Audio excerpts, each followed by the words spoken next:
کچھ ہو رہا ہے وہ مکافات عمل کے سوا کچھ نہیں۔ 2010 سے میں اسٹیبلشمنٹ کے کرداروں کو سمجھاتا رہا کہ وہ عمران خان کو مصنوعی طور پر لیڈر نہ بنائیں یا پھر نون لیگ، پیپلز پارٹی اور دیگر کو ٹھکانے لگانے سے باز رہیں۔ اس موضوع پر درجنوں جرنیلوں سے بات ہوئی، لیکن افسوس کہ ان کے پاس اپنی چارج شیٹ ہوا کرتی تھی اور وہ ایسا تاثر دیتے تھے کہ جیسے عمران خان کو لیڈر بنا کر وہ پاکستان کی بڑی خدمت کر رہے ہیں۔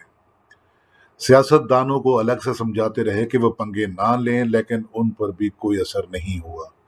ارشاد بھٹی اور حامد میر صاحب گواہ ہیں کہ 2018 کے الیکشن سے چند روز قبل ایک اہم شخصیت سے ملاقات ہوئی اور میں نے ان کی منتیں کی کہ ان کا ادارہ عمران خان کو وزیر اعظم بنوانے سے باز رہے۔ ظاہر ہے کہ ہم جیسے غریبوں کی بات کون سنتا ہے، لیکن یہ دونوں گواہ ہیں کہ رخصت کے وقت میں نے ان سے عرض کیا کہ سر، جب فیصلہ ہو چکا ہے تو صرف سلیم صافی کیا اگر پورا میڈیا بھی مزاحم ہو تو عمران خان کو وزیر اعظم بننے سے نہیں روک سکتا۔ آپ لوگ اس بندے کے بارے میں حد سے زیادہ حسن زن کا شکار ہیں، یا پھر نواز شریف کی نفرت غالب آ گئی ہے، لیکن ریکارڈ کے لیے میری یہ بات لکھ کر رکھ لیجئے کہ یہ شخص عمران خان آپ سے نواز شریف اور زرداری کو بخشوا دے گا۔ آج ہم دیکھ رہے ہیں کہ نواز شریف اور زرداری تو کیا، منظور پشتین وغیرہ نے بھی کبھی فوج کے بارے میں وہ لہجہ استعمال نہیں کیا جو یہ شخص استعمال کر رہا ہے۔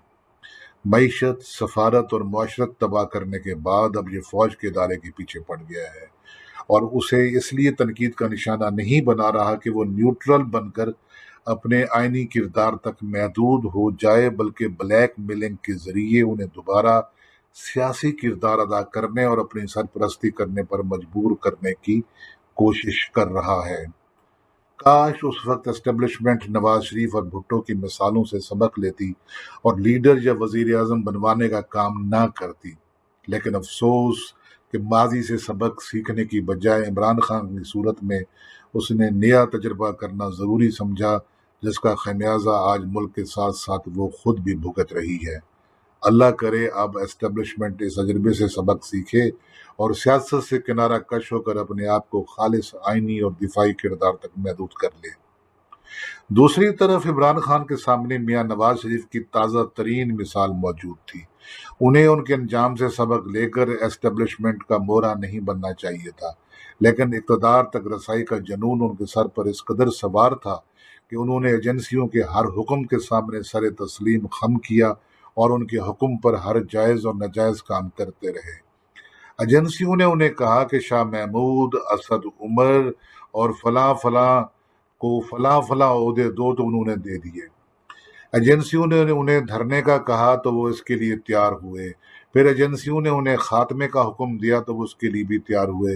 ایجنسیوں نے ان کے لیے RTS فیل کرایا، پھر ان کے لیے پولنگ ایجنٹس نکال کر ٹھپے لگوائے گئے اور وہ خوشیاں مناتے رہے۔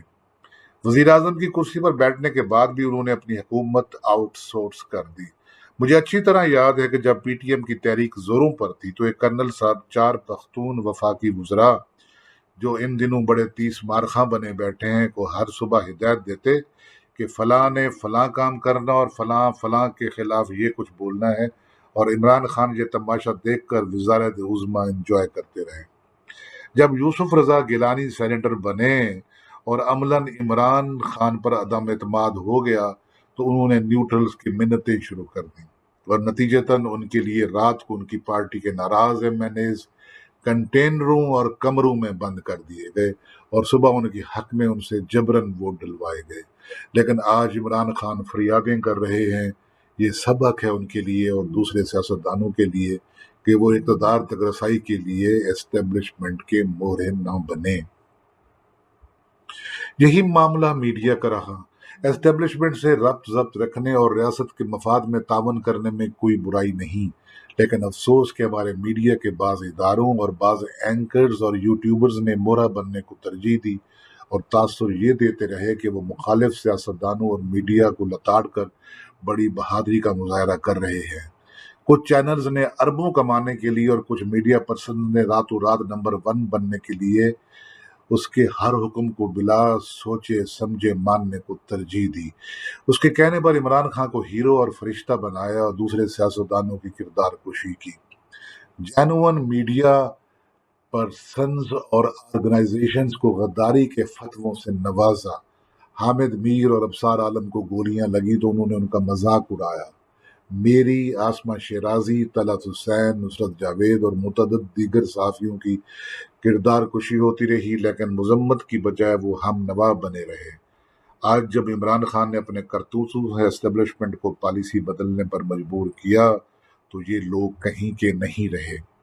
اب جب وہ عمران خان کی خاطر اسٹیبلشمنٹ کو آنکھیں دکھاتے ہیں تو اسے بجا طور پر غصہ آتا ہے کہ ہماری بلی اور ہم ہی کو میاؤں۔ حالانکہ اس وقت اگر وہ ضمیر کے مطابق اپنی صحافت کرتے اور اسٹیبلشمنٹ کو سمجھاتے تو نہ ان کا یہ حال ہوتا، نہ ملک کا اور نہ ہی صحافت کا۔